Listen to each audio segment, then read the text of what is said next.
ये simple regression का है। तो यहाँ पे सीधा फॉर्मूला बेस्ड है ना, मैं वही रिग्रेशन के लिए भी वही नोट्स देख रहा था, वो जो सलभ सर का नोट्स है ना, उसमें भी ये डायरेक्टली दोनों डायरेक्ट रिजल्ट है, थ्योरम है दोनों, कहने का मतलब ये है। तो जिन लोगों ने थ्योरी पढ़े हैं डायरेक्ट रिजल्ट है ये, कि Y I is beta naught plus beta one X I plus epsilon I, बाकी कंडीशन तो पता ही आपको।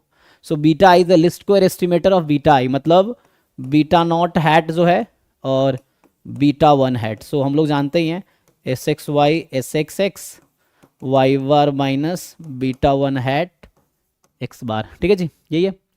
तो ये आपको दे रखा है। जैसे पहले सेकेंड वाला part, expression for the covariance, ये डायरेक्ट फॉर्मूला है, कोई बताइए what is the formula of beta naught hat beta one hat,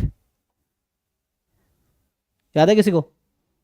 minus x bar by ए से स्क्वायर, स्क्वायर हुआ कि नहीं? नहीं स्क्वायर नहीं होगा, S X x sigma square, यही ना? सिग्मा। ठीक है, थैंक यू। तो ये थ्योरम है, मतलब सिंपल थ्योरम है कि ये आप कहीं भी देखेंगे, कोई भी रिग्रेशन का नोट्स में, बुक में, लेक्चर में, तो आपको ये मिल जाएगा कि covariance of beta naught hat beta one hat, ये थ्योरम फॉर्मूला है। तो ये आ जाएगा। तो ये कह रहा है कि एक्सप्रेशन जो है वो सिग्मा स्क्वायर उसमें नहीं आएगा, तो गलत कह रहा है ना, तो ये गलत कह रहा है, फॉल्स स्टेटमेंट है। इन्वॉल्व तो हो रहा है। पहला पे आइए, कह रहा है कि 95% joint confidence region for beta naught beta one is the region bounded by an ellipse. True है कि फॉल्स है? भी थ्योरम है डायरेक्टली, उन्होंने क्लियरली लिखा हुआ है, मैं नोट्स में देखा ना, सीधा सीधा जो इक्वेशन आती है वो इलिप्स की इक्वेशन आती है। क्या इक्वेशन आती है मैं लिख देता हूँ। सो ये आती है, किसी को याद है what is the 95% confidence interval for beta naught beta one, joint confidence interval?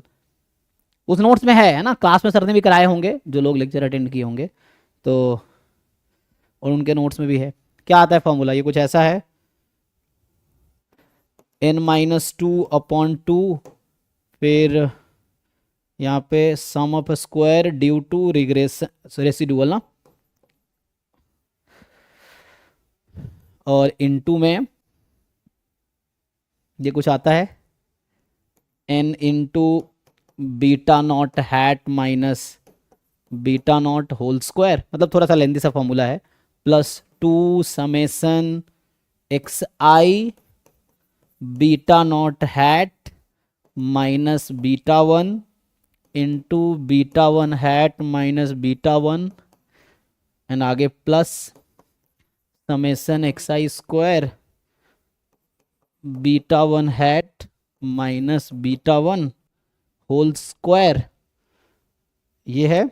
And this is less than equal to F distribution with degree of freedom 2n-2 alpha. मैं यहाँ थोड़ा करेक्शन करूंगा कि जो क्लास में मैंने नोटेशन यूज किए हैं क्रिटिकल पॉइंट के लिए, मैं वही यूज कर रहा हूँ। आप अगर सर का नोट्स देखेंगे तो वो उल्टा लेते हैं। कहने का मतलब जब मैं क्लास में नोटेशन यूज करता हूँ तो मैं ऐसे यूज करता हूँ ना, कि जैसे अगर मैं काई स्क्वायर का बना रहा हूँ, एग्जाम्पल के लिए दे रहा हूँ, तो मैं लिखता हूँ काई स्क्वायर एन अल्फा, तो मैं मानता हूँ अल्फा इधर है, 1 माइनस अल्फा इधर है।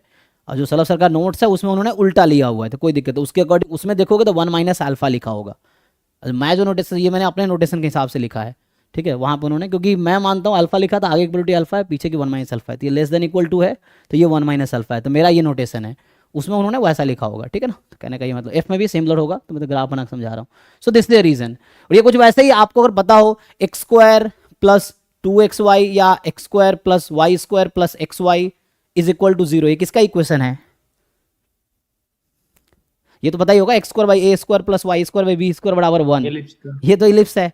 तो वो बस इलिप्स वो है जिसका सेंटर है ना 0 0 है और एक्सिस एक्स और वाई एक्सिस है। हाँ, और ये थोड़ा सा आप शिफ्ट कर दोगे तो वैसा वो इक्वेशन बन जाएगी। तो ये इलिप्टिक इक्वेशन है डायरेक्टली। तो कहने का मतलब ये ट्रू स्टेटमेंट है, ये डायरेक्ट थ्योरम है